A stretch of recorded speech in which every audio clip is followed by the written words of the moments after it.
Muy buenas tardes para todos. El día de hoy nos encontramos desarrollando la actividad de campo de contratación estatal, teniendo en cuenta que la contratación estatal en Colombia está regida sobre la Ley 80 de 1993, la cual pues nos establece los principios fundamentales y los procedimientos generales para el tema de contratación. El día de hoy pues nos encontramos con mi compañero Orlando Rodríguez Patiño, con Duan Cerquera y quien les habla, Paula Blanco. Y tenemos nuestro invitado, que es Luis Daniel Peñalosa. Él es un abogado y administrador público, quien ha desarrollado una carrera en el sector público, especialmente pues en áreas jurídicas, contratación y de planeación. Ha ocupado cargos destacados en diversas alcaldías del país, como es Fusagasugá, Arbeláez y Silvania, donde pues se ha desempeñado como secretario de gobierno, director jurídico y asesor jurídico. Tiene una larga trayectoria y pues aquí nos está acompañando el día de hoy para podernos colaborar con estas preguntas enfocadas en planeación y gestión contractual. Entonces, Luis Daniel, bienvenido. Vamos a dar inicio con la primera pregunta. ¿Cómo realiza la entidad la planeación para la contratación, ya sea de bienes, obras o servicios, Daniel? Bueno, para realizar el tema de la contratación estatal dentro de un ente territorial llamado alcaldía, se tiene que utilizar una herramienta llamada Plan Anual de Adquisiciones, o PAA o PAC, ¿sí? Este tipo de herramienta lo que sirve es para planificar y ejecutar, llevar a cabo las compras de bienes, servicios, obras públicas, y lo cual en algunas de los entes territoriales que ya utilizan SECOP 2 se carga en esta plataforma, que es el Sistema Electrónico de Contratación Pública, y se lleva a cabo el registro. ¿Cómo es el registro en el SECOP 2? Pues las entidades estatales registran esto, asignan los usuarios encargados en elaborar, aprobar y publicar el plan anual de adquisiciones. Esto pasa por el ordenador del gasto, ya sea el alcalde o mediante decreto le delega estas funciones a un secretario de despacho, y asimismo los demás usuarios como de contratación, del área de contratación y del área de planeación. ¿Qué pasa con el área de planeación en algunos municipios de categoría 3, 4, 5 y 6? Que se dedican, además de planear este tipo de cosas y de planear el municipio, también se dedican a temas de licencias de construcción y todo lo que tiene que ver con bienes inmuebles. Entonces es una carga demasiado grande para este tema de planeación, y mediante delegación lo hacen en la Secretaría de Hacienda, o si cuentan con una dependencia de contratación, lo hacen en esta dependencia de contratación. Perfecto, Daniel, muchísimas gracias. Esto pues claramente enmarcado bajo esos principios, ¿no?, de la contratación estatal. Entonces le doy paso a Orlando. Hola Daniel, un gusto tenerlo acá apoyándonos en esta actividad. Nos comentaba Paula que su merced trabajó de pronto en la alcaldía de Fusa, y pues la siguiente pregunta es en tema de contratación o contratos de prestación de servicios. No sé si su merced tenga de pronto o se acuerde cuántos contratos de prestación de servicios personales tiene actualmente pues la entidad, o en su momento cuando su merced trabajaba dentro de esta, como para hacer el análisis de qué tanto se está contratando con esta modalidad. Bueno, estuve en dos etapas. Una siendo secretario jurídico, en el cual contaba con 20 OPS. ¿Sí? Eso fue en el año 2018-2019. En esas dos vigencias se contrataron 25 OPS para laborar en la Secretaría Jurídica, que llevaban a cabo abogados para la representación jurídica del municipio, abogados para el apoyo, porque la dirección de contratación dependía de la Secretaría Jurídica, entonces para el apoyo en la elaboración de estudios previos, de contratos, de la aceptación de pólizas, y también se tenía un personal para tema administrativo y de archivo. Y luego en el segundo periodo del año 2020 al 2022, cuando fui secretario de gobierno, ya se incrementó un poco más la contratación en la Secretaría de Gobierno, que eran alrededor de 40 personas, personal que apoyaba jurídica y técnicamente a las 3 inspecciones de policía, también personal que apoyaba jurídica y técnicamente y psicosocial, el equipo psicosocial de las comisarías de familia, asimismo los diferentes asesores de la Dirección de Participación Ciudadana, la Dirección de Seguridad y también adscritos directamente al despacho del secretario de gobierno. También se tenía un personal para el tema administrativo y de archivo, ya que el personal de planta en ese momento todavía no se había llevado a cabo la reestructuración. El personal de planta era demasiado poco para todas las actividades que se debían realizar. Ok, Daniel, muchas gracias. Bueno, don Daniel, continuando con la entrevista, continúa la tercera pregunta que le vamos a hacer es si la entidad ha sido demandada por algún contrato real. En caso de ser afirmativo, ¿cuáles han sido los resultados de esta demanda? Bueno, no solo la administración municipal de Fusagasugá, sino que creería que en toda Colombia se presenta este tema de demandas por contrato realidad, que en algunos temas pues son disfrazados con el tema de contrato de prestación de servicios o mal llamadas OPS. ¿Qué pasa? Que es que hay personas que literalmente llevan más de 10, 15, 20 años, 5 años, 6 años mínimo trabajando por prestación de servicio, desarrollando la misma actividad. Lo único que cambian del contrato es el logo de la alcaldía y el lema de la alcaldía que vienen, pero sigue desarrollando las mismas actividades. Desde la Secretaría Jurídica, en su momento se planteó la política pública de daño antijurídico, en la cual pues un ítem importante era que no se presentaran tantas demandas de contrato realidad. ¿Cómo? O cambiando las obligaciones de esa persona, o sea, cambiando la dependencia y que ejerciera otras obligaciones, o que los contratos fueran de menos tiempo y que no hubiera un seguimiento del contrato. ¿Qué es esto? Un ejemplo, una persona que empieza el 1 de febrero y su contrato por 4 meses va a marzo, abril, mayo, a junio. Tocaría esperar, según la jurisprudencia del Consejo de Estado desde la Corte Constitucional, hay que esperar más o menos entre un mes y mes y medio para volver a contratar a esta persona para que pudiese desarrollar las mismas funciones. Pero sí se han presentado casos de demanda en contra de las diferentes alcaldías donde me he encontrado.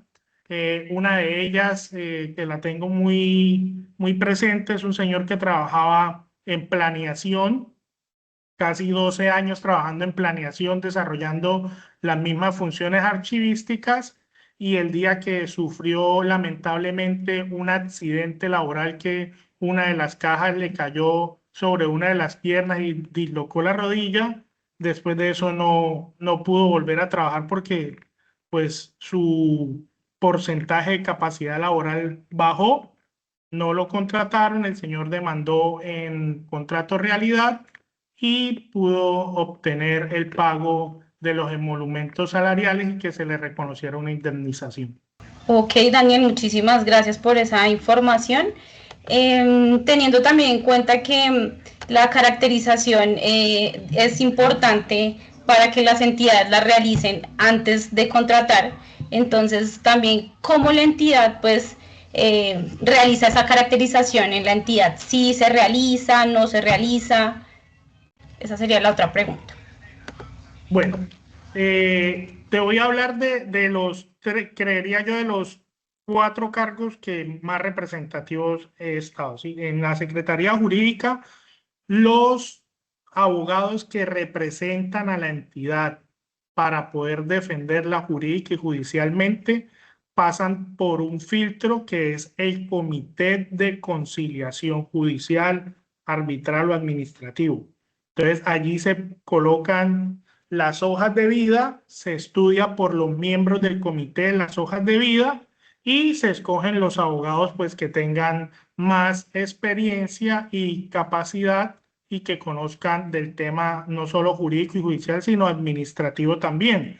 Toda vez que pues para defender un ente territorial no solo es conocer la 1437 del 2011 o saberse de memoria la Constitución o el Código General del Proceso, sino tener conocimiento de administración pública, toda vez que un derecho de petición se puede convertir en una potencial demanda. ¿Por qué? Porque si usted solo le contesta jurídica o judicialmente, también hay temas de presupuesto, de planeación, de infraestructura. Cuando hablo de infraestructura es de infraestructura institucional que hay que tener en cuenta para poder dar ese tipo de respuestas y contestar las demandas que se presenten en contra de los entes territoriales. ¿Sí? En cuanto al tema en la Secretaría de Gobierno, ya las hojas de vida también juegan un papel primordial porque la necesidad ya en la Secretaría de Gobierno es la atención al público, la atención a los usuarios, ¿sí? Entonces, usted puede ser psicóloga en recursos humanos. Yo no puedo contratar una psicóloga de recursos humanos para que atienda personal de la comisaría de familia. Tiene que ser una psicóloga que tenga ese ámbito, ese rol de conocimiento de problemas de violencia intrafamiliar, violencia contra la mujer, contra la niñez, por darte un ejemplo. Es lo mismo que en las inspecciones de policía. El técnico administrativo debe saber bastante de archivo, no se pueden clonar expedientes, que no es que llegó una petición de Pepito Pérez donde quiere que se inicie un proceso y el inspector inicia el proceso, el técnico administrativo hace la carpeta, coloca los folios y se lo pasa al apoyo judicial para que haga el auto de apertura y resulta que a los 20 días el mismo Pepito Pérez pasa un escrito igualito al anterior porque no le han dado respuesta, no lo han notificado el auto de apertura y vuelven y abren otro expediente. Entonces ya sería 2 expedientes de la misma persona por los mismos hechos.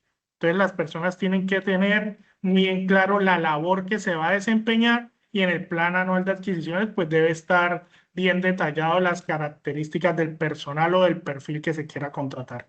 Correcto, Daniel, muchas gracias. Y esto para que se pueda buscar por los fines esenciales, ¿no? Esa eficacia, esa transparencia y pues que se justifiquen y se logren los fines del Estado en ese tema de caracterización, como nos mencionas. Mira, te voy a dar un ejemplo que de pronto a nivel nacional suena más, que es el plan de alimentación escolar. Aquí en Cartagena una vez hubo un problema que salió en noticias nacionales que dice que las pechugas a 40.000 pesos. ¿Sí? Decía pechugas 40.000 pesos. Cuando yo recibí el cargo de coordinación del PAE, pues lo primero que uno hace y que aprende de administración pública es revisar el histórico de qué es lo que ha pasado con el programa. Y una de esas noticias es lo que más llama la atención como para hacer un plan de mejora interno, que no se vuelva a presentar ese tipo de cosas, de sobrecostos, con el estudio de costos que uno hace para llevar a cabo la contratación. Y con el equipo nos dimos cuenta que el plan anual de adquisiciones y el contrato decía la palabra pechuga a 40.000 pesos y el estudio de costos decía pechuga. Pero cuando usted recibe el informe del operador del momento y de la Contraloría en su momento, la pechuga como tal hacía mención, era a una bandeja donde venían 4 pechugas. O sea, cada pechuga tenía un precio de 10.000 pesos. Pero como en el ítem decía pechuga, se da a entender de que una sola tiene el precio de 40.000. Por eso esa investigación pues no rindió ningún fruto, pero mire que el ruido de los medios y a nivel nacional y mucho personaje conocido en política y fuera de ella atacó duramente este programa. Ciertamente con un poco de desinformación acerca del tema, pero ya después de que está hecho el problema, ya usted no puede salir a dar la explicación que yo estoy dando porque nadie se la va a creer. Total, eso también pues nos muestra el ejemplo que nos traes ahorita, Daniel, la necesidad urgente de fortalecer esos mecanismos, ¿no? Tanto de control, de transparencia, de los medios de comunicación, cómo están reflejando esa información, que pues son temas tan sensibles como pues nos muestras en este tema del programa y que pues se puede llevar a esta gran controversia, ¿no? Claro, señora, así es. Hay que hilar bien suave en el tema de contratación y en todo lo de administración pública, porque una palabra puede cambiar el sentido de absolutamente todo. Ya continuando acá, Daniel, de pronto su experiencia en la alcaldía, entramos al tema un poquito de esas formas de contratación. Y pues la pregunta es la siguiente, pues su merced que ha tenido como tal de conocimiento, ¿qué porcentaje de procesos de contratación se realizan mediante contratación directa?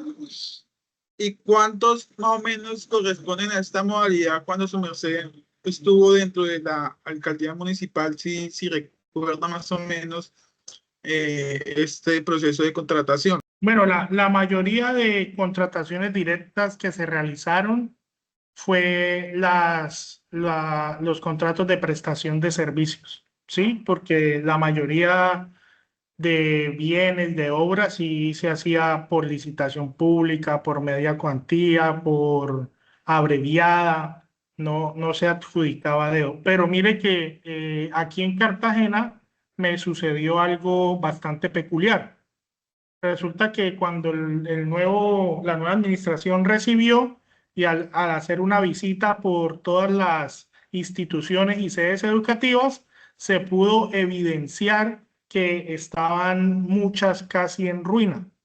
Entonces se declaró, uno, la emergencia por el tema y dos, otro decreto que declaró la emergencia educativa en el distrito.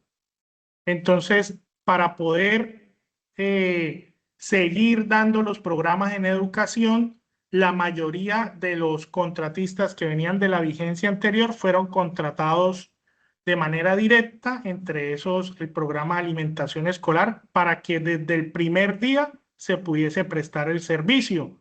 Claro que esta urgencia manifiesta no iba por todo el año, sino iba por los primeros 4 meses. Entonces, se hizo la contratación directa del programa de alimentación escolar, de transporte, de vigilancia, de aseo, para no interrumpir el calendario escolar de los estudiantes, ¿sí? Pero a la par, desde la primera semana de enero hasta más o menos la última semana de abril que se pudieron adjudicar todos esos contratos, se realizó la licitación pública de cada uno de esos contratos. Entonces, la mayoría de esos contratistas el año pasado ya, a partir del 6 de mayo del 2024, ya empezaron los nuevos contratistas a ejecutar como tal la contratación por licitación pública. Claro, por lo de la urgencia manifiesta se priorizaban esos contratos. Exacto, sí, señor.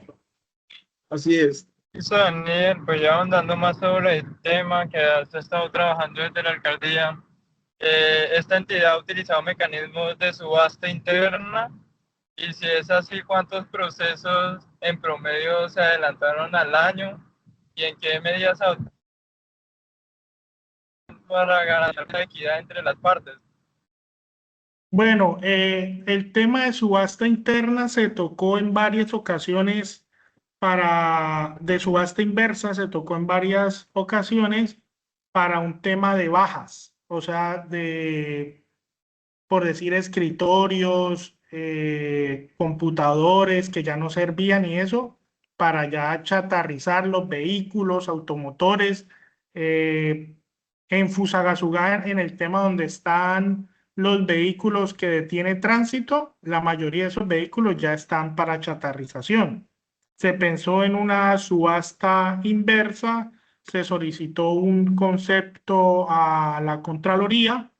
El concepto fue, pues, para nosotros fue muy bueno porque nos daba la oportunidad de llevar a cabo la subasta interna, pero pues la subasta inversa, perdón, pero ya se estaba acabando, ya estábamos en el mes de septiembre, octubre, finalizando administración, ya había cambio de administración y no se pudo realizar, lastimosamente, pero sí quedó pendiente para que la otra administración lo pudiera realizar, pero no se llevó a cabo. Perfecto, Daniel, gracias. Entrando en las preguntas de como de legalidad y control y seguimiento, la pregunta es cuando se identifican esas posibles inhabilidades en los contratistas, ¿qué proceso realiza la entidad para evitar su participación? Bueno, casi siempre en los procesos contractuales hay pluralidad de oferentes. ¿Sí? Hay muchos oferentes que se presentan. Entonces, estos mismos presentan observaciones a los demás oferentes, donde manifiestan, no, mire, esta persona está inhabilitada por esta causal y dan los argumentos. Algunas veces llegan pruebas, algunas veces solo se quedan en el escrito, pero no llegan la prueba suficiente para declarar la inhabilidad del oferente. En un tema concreto fue en el programa Alimentación Escolar del año pasado, en el cual el grupo que venía prestando el servicio por la urgencia manifiesta eran familia, eran dos esposos y cada uno abrió su unión temporal para presentarse por aparte. Pero al momento de revisar los documentos, solo cambiaban en la unión temporal, solo cambiaba una o dos empresas, con un porcentaje muy pequeño. Pero entonces con el tema del músculo financiero no cumplían. Entonces al momento no cumplían porque de pronto la persona que asesoró a dicha empresa le dijo que podían tener mayor posibilidad si se presentaban de esa manera, pero el tema financiero no les dio a como se hubieran presentado, como venían trabajando. Entonces, al momento de presentarse esa inhabilidad financiera, lo que se hizo fue hacer un acto administrativo, ya con la póliza de seriedad que habían cancelado, pues no podían seguir dentro del proceso licitatorio y seguían los demás oferentes menos esas dos empresas. Ah, correcto, claro, es entendible, porque es que, por eso es que es tan importante que en esas inhabilidades se realice esa verificación de esos antecedentes, de los certificados y todos esos números, bueno, documentos de esos oferentes para que no suceda lo que nos estás mencionando en este momento.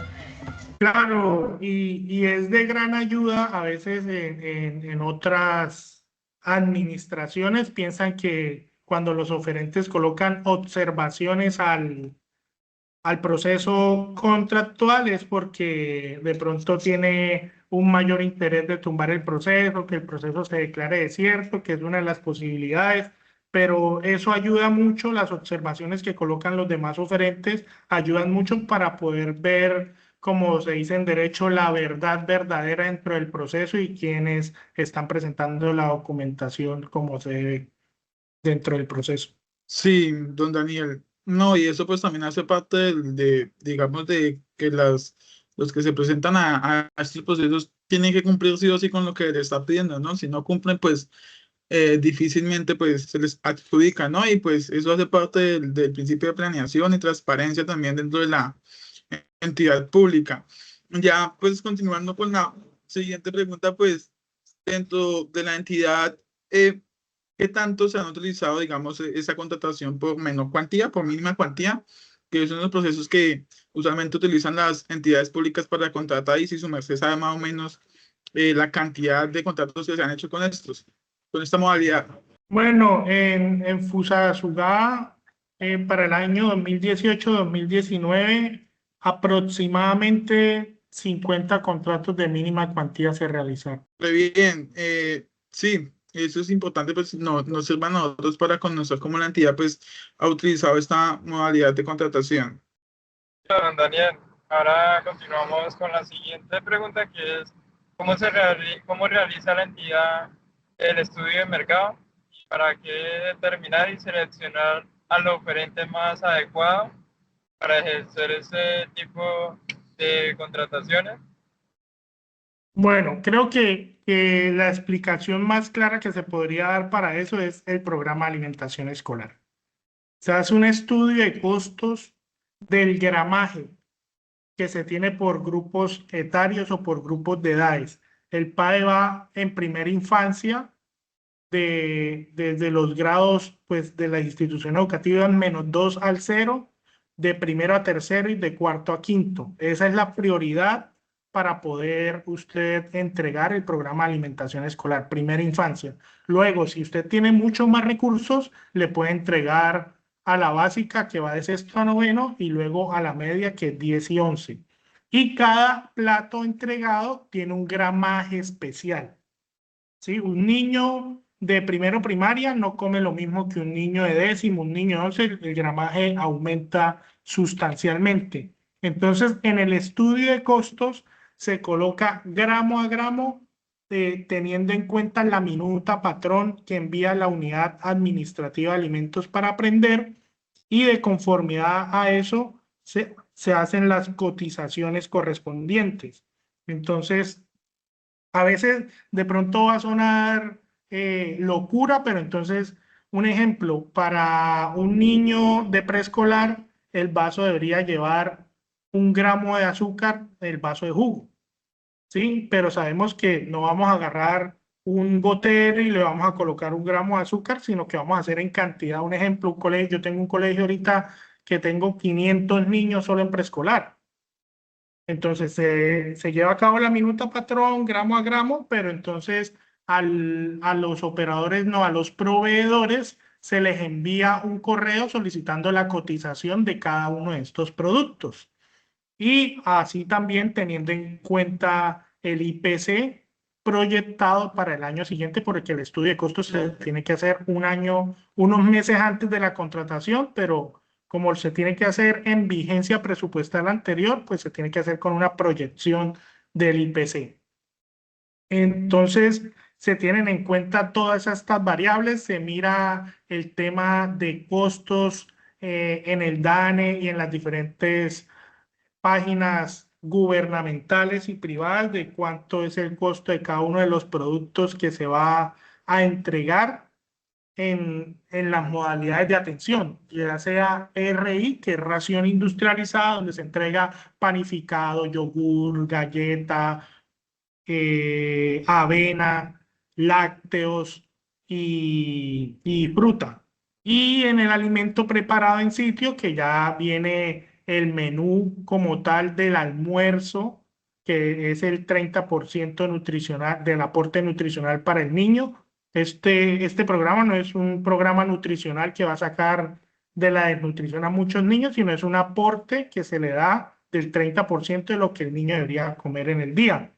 Entonces, todos estos temas se deben tener en cuenta para hacer el estudio de costos, y la persona, ya sea natural, jurídica, unión temporal, consorcio, empresa, que se presente a este tipo de contratos, debe tener y robustecer su músculo financiero para poder atender esta población.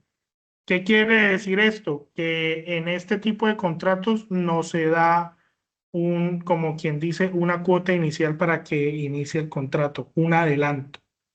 No se da en este tipo de contratos. Entonces, la empresa que se gana este contrato es porque entregó debidamente los documentos donde se relaciona todo su tema contractual, presupuestal y músculo financiero que tiene para llevar a cabo todo este tipo de contrataciones. ¿Por qué? Porque usted en enero, un ejemplo, este año empezamos el 27 de enero, al 30 de enero son 5 días.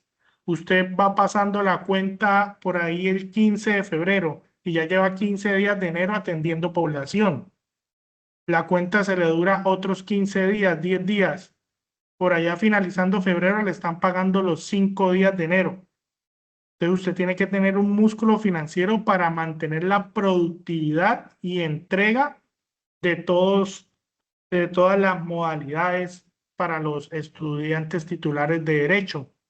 Entonces es de manera minuciosa el estudio de cada uno de los documentos que entregan los oferentes en la etapa precontractual para poder elegir el mejor y así tener la prestación de un buen servicio. Es correcto, Luis Daniel, para que pues todo ese tema del programa pues se lleve a cabalidad y se logre el objetivo.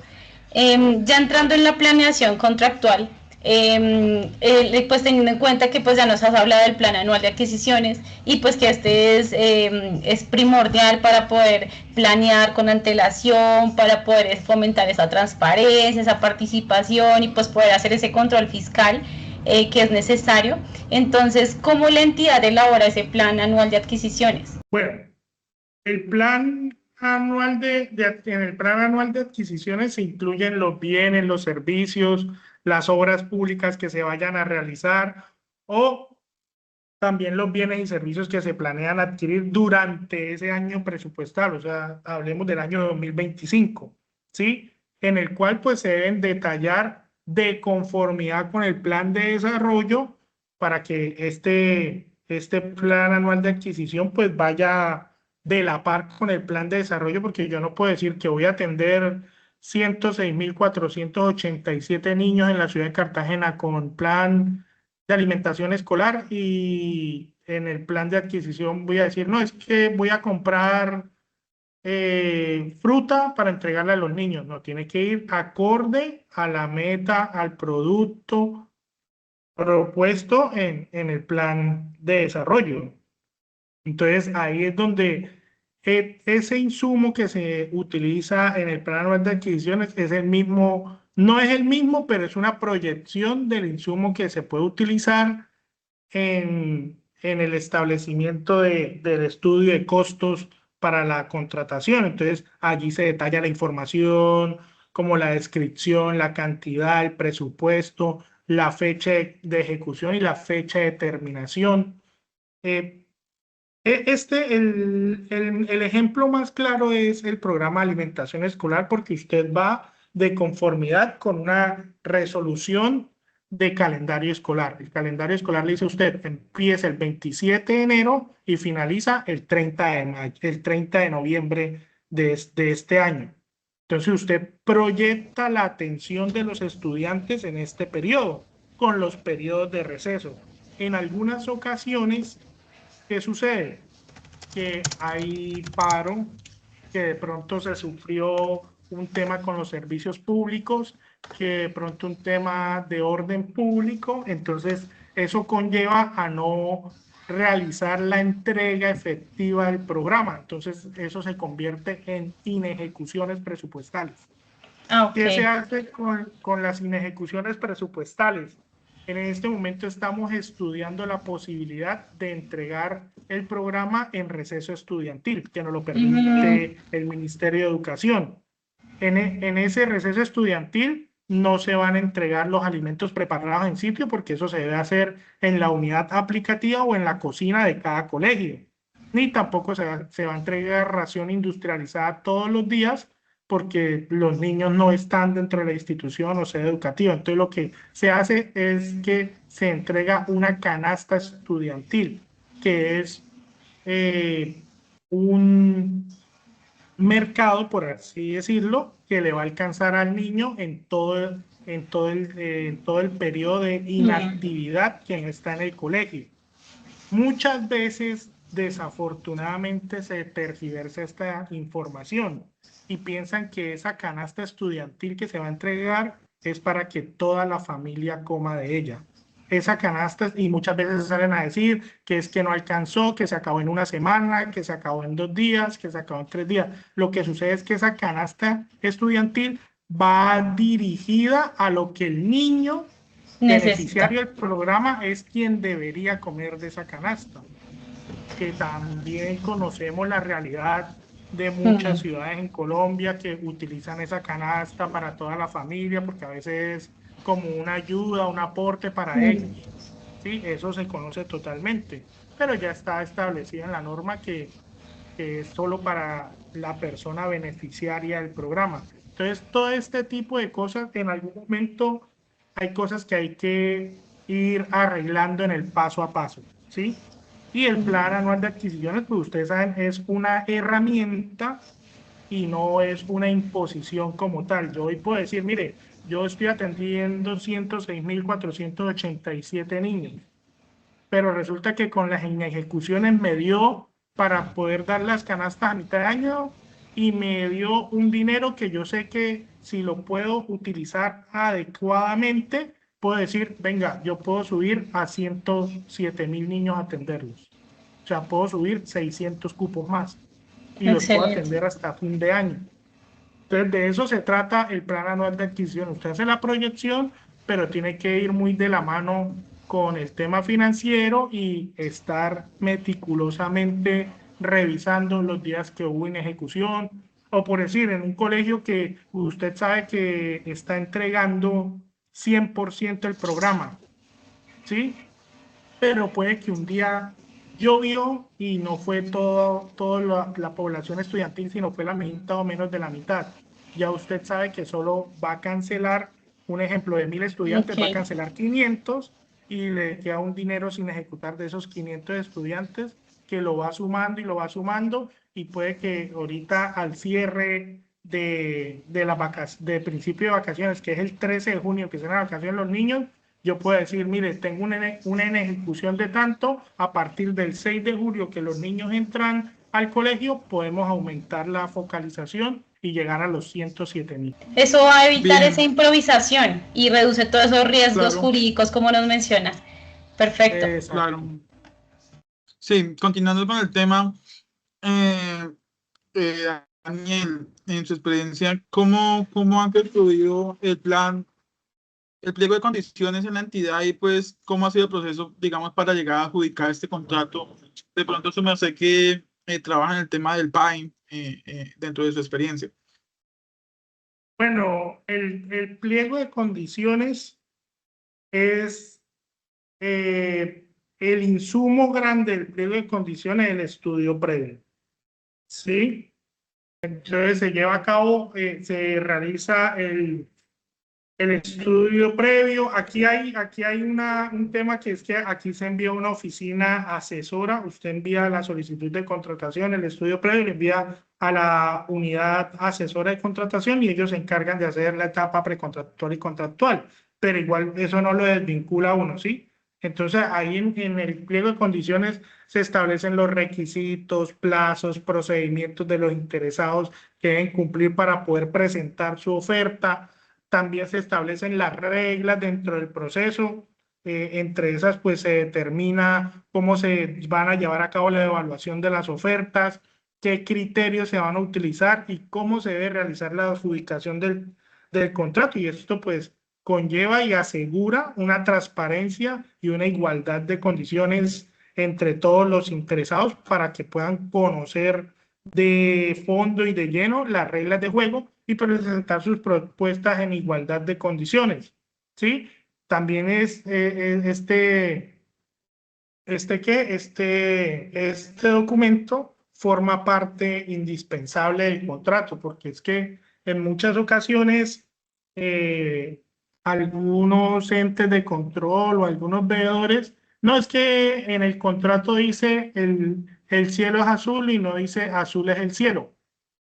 Entonces usted se remite al estudio pliego, al estudio previo, al pliego de condiciones y dice, mire, aquí en el pliego se les dijo, el cielo es azul o azul es el cielo. De cualquiera de las dos maneras se puede. Entonces, el pliego de condiciones, el estudio previo, la etapa precontractual y el documento como contrato es un todo como tal, ¿sí? Porque o sea, los pliegos de condiciones junto con el contrato constituyen la base para la interpretación e integración del contrato. Y el pliego de condiciones, pues también tiene una obligatoriedad entre las partes, tanto de la administración pública como de los proponentes, pues que están obligados a cumplir ya las condiciones establecidas en este pliego. Listo, don Daniel, ya en su experiencia queremos escuchar estas garantías, estas participaciones y esas decisiones que usted ha tomado en estas entidades públicas y queríamos pues preguntarte cuándo se presentan estos errores en la garantía de seriedad de esta oferta, de este contrato, ¿cómo se realiza el proceso de saneamiento? Cuando no hay esa seriedad en la oferta y no brindan esos errores en esta garantía que ellos tenían que aportar, ¿cómo se realiza el proceso de saneamiento de ese contrato? Bueno, el proceso para garantizar la seriedad de la oferta, pues se garantiza mediante una póliza, ¿sí? Donde se emite por una aseguradora, se revisa en la página web de la aseguradora esta garantía, si está vigente o no está vigente. Y si no, y si es una garantía realizada por un banco, pues se tiene que allegar la certificación y por parte de la entidad se envía una solicitud a la entidad bancaria para que manifieste la credibilidad del certificado allegado como tal, ¿sí? En esta garantía pues se define el valor y los proponentes deben solicitar la garantía a la aseguradora o a la entidad financiera para poder cumplir con los requisitos que se demanden. En cuanto a la garantía de seriedad, lo que conlleva esta garantía es que al momento de usted presentarse, da por sentado que va a ir hasta el final del proceso y que no se va a retirar a medida del proceso o cuando usted determine que posiblemente no se va a ganar el proceso, entonces se retira del proceso y puede que en ese momento solo hayan dos oferentes o un único oferente y se tenga que declarar desierto el proceso, ¿sí? Entonces, para poder tener a cabo esta garantía, lo que se hace es solicitar la garantía, revisarla y de conformidad con las observaciones que presentan cada uno de los oferentes dentro del proceso licitatorio, pues se vuelven a revisar y se tienen en cuenta estas observaciones. Al momento de no cumplir con la garantía, pues quedará expuesto y mediante acta y se le informará al oferente que no puede seguir participando del proceso licitatorio. Perfecto, Daniel.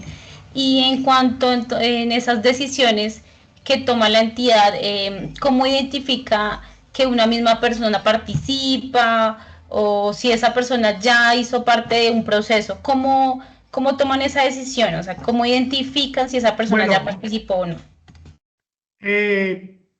En realidad, jurídicamente, no, yo no, si se presentara un conglomerado de empresas, por así decirlo, yo tengo un conglomerado de empresas. Mi esposa tiene una empresa para el PAI, tengo una hermana que tiene una empresa para infraestructura, ya sea vial, de obras, y tengo un primo que tiene un tema de logística.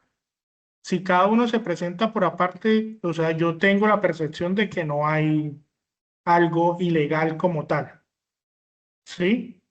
Ya otra cosa es que de manera amañada se ganen los procesos, que vayan direccionados para ciertas empresas como tal, que usted lea el estudio previo y se dé cuenta de que con esas condiciones solo cumple una sola empresa que está dentro de los oferentes, sino que debe ser pues abierta para que cualquiera que se creen posibilidades pueda presentarse dentro del proceso contractual. Don Daniel, ya pasando de pronto al tema de autorizaciones y pagos, pues la pregunta que tenemos es, ¿qué tipos de contratos requieren autorización por parte del Consejo Municipal? De pronto ya cuando su merced tuvo la experiencia en Fusagasugá. Bueno, el pago lo realiza, se me va el nombre en algunos casos, yo le expliqué al principio, en algunos casos el delegado del gasto es el alcalde siempre, ¿sí? Pero en algunos casos puede delegar en algún secretario el ordenador del gasto es la palabra. El ordenador del gasto siempre va a ser el alcalde. Los señores concejales lo que pueden hacer es dar unas facultades pro tempore en unas vigencias futuras, ya sean ordinarias o excepcionales.